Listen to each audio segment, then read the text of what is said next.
সেই খিদে লাগছে, টেরা কখন পেটে দিছে খাবার আনার জন্য, এখনো আসার নাম নেই। শালা বউ না থাকলে যা হয়, ইনকে কষ্ট করে কি আর থাকা যায়? না, এভাবে আর হবি না, একটা বিধি ব্যবস্থা করাই লাগবি।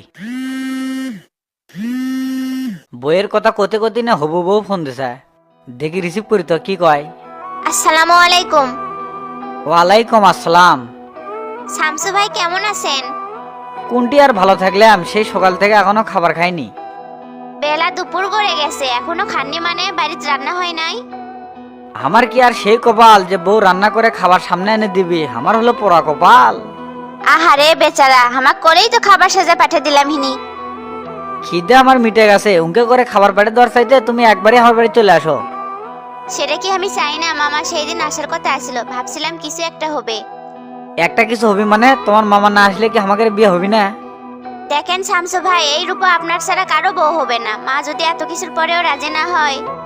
রাজি না হলে তুমি আমার বাড়ি চলে আসবে, কাজী ডেকে সেদিনই বিয়ে করবো। এত অধৈর্য হয়েন না তো, মামাক দিয়ে যেমনি পারি মাকে রাজি করামো, আপনি চিন্তা করেন না। চিন্তা কি আর সাথে করি রূপা, এই একলা জীবন আর ভাল লাগে না, ইনকে করে কি আর জীবন চলে? আর কয়েকটা দিন সবুর করেন, সব ঠিক হয়ে যাবে। তাছাড়া আর কি করার আছে? শুনছি সুবুরে বলে মেয়া ফলে। হ, মেওয়াই ফলবি। আর শোনেন, সন্ধ্যায় টেরাক পাঠিয়ে দিবেন, রাতের জন্য খাবার পাঠিয়ে দিবনি। তাই নাকি? কি খাবার পাঠাবে? বলবো না, পাঠিয়ে দিলেই দেখে নিয়েন। এখন রাখলাম, পরে কথা হবি, বাই। আচ্ছা ঠিক আছে। আহারে, পেটের খিদে থাকলেও মনের খিদেটা মিটে গেছে। এতক্ষণ যে এসে ভাল লাগিচ্ছে। রূপার মাও একবার খালি তোমার বিটি আমার বউ হোক, তখন বুঝো মনে জামাই কাক কয়। ওস্তাদ টেবিলে আসেন, খাবার আনছি। কি ব্যাপারটা, এত তাড়াতাড়ি এলু? আমি তো ভাবছিলাম তোর আসতে রাত হয়ে যাবি। আমি কি করবো ওস্তাদ, বাজারের সব হোটেলই তো বাসি খাবার গরম করে বেচে, তাই যাচাই বাছাই না করে খাবার কেঙ্গা করে আনি। সেটাই তো হলো রে, ইনকে করে প্রত্যেকটা দিন খাবারের কষ্ট আর মানে লওয়া যায় না।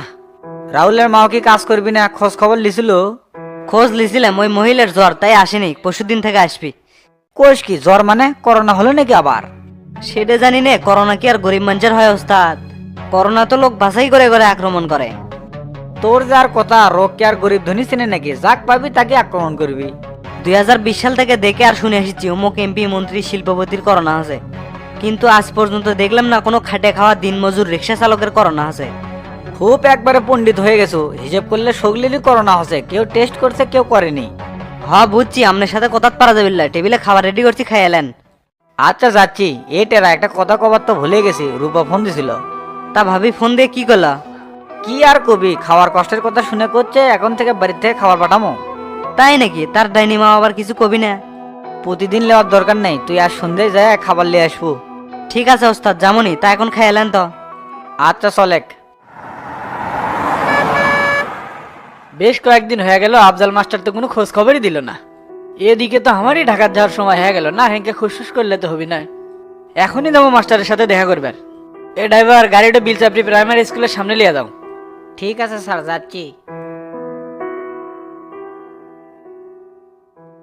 এই যে জহির স্যার, ক্লাস 5-এর সোল বলতে একটা অঙ্ক পারে না, ক্লাসে আপনি কি বুঝান?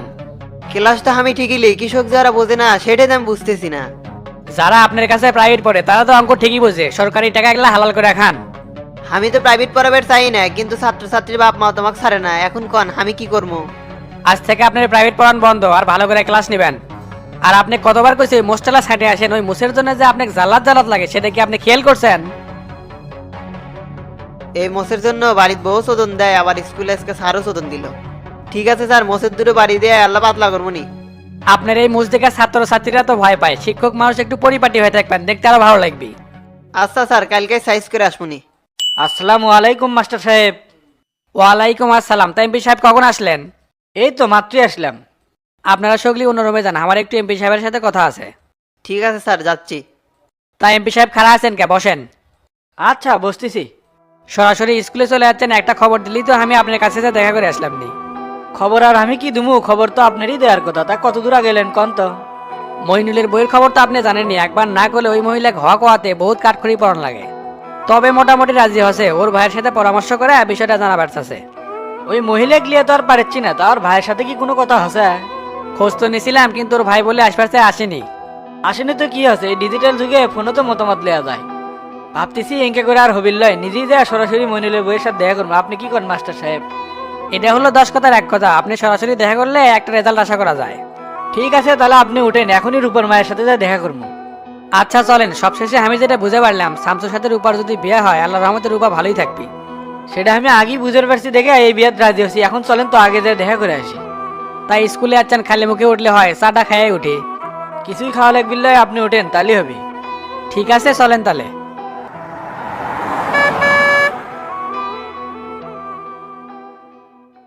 পেট শান্তি তো দুনে শান্তি। ক্যারেটেরা বেকারদের লিস্ট কি করছো? হ্যাঁ ওস্তাদ, বললে সব কাম কমপ্লিট। জাকের তালিকার নাম অন্তর্ভুক্ত করছো। কালকে সকাল 10টার মধ্যে শোলে কি ইউনিয়ন বোর্ডে আসবে গো? কেশক আসবে কম, সরাসরি লিস্ট পাঠিয়ে দিতে হবে। যাচাই বাছাই করা লাগবি, ফল্ট কোনো লোকে ঢুকন যাবি না তো। কথাটা ঠিকই করছেন, যে সেলা শামসু আছে টেকা খাইয়ে যে আবার কয়টা 2 নাম্বার লোকে ঢুকেছে আল্লাহই ভালো জানে। কালকের দিনের মধ্যে কামটা কমপ্লিট করে এই তালিকাটা আবার ডিসি অফিসে পাঠিয়ে দেওয়া লিখবি। এমপি সাহেব ফোন দিয়ে কষে তাড়াতাড়ি এই কাজটা যান তার কাছে পাঠাই। আচ্ছা ওস্তাদ, কালকের দিনের মধ্যে এই কামটা কমপ্লিট হবে ইনশাআল্লাহ। তোর মোবাইলে 100 টাকা ফ্ল্যাক্সি করে দিচ্ছি, শৈলীর সাথে যোগাযোগ রাখিস। আচ্ছা ঠিক আছে।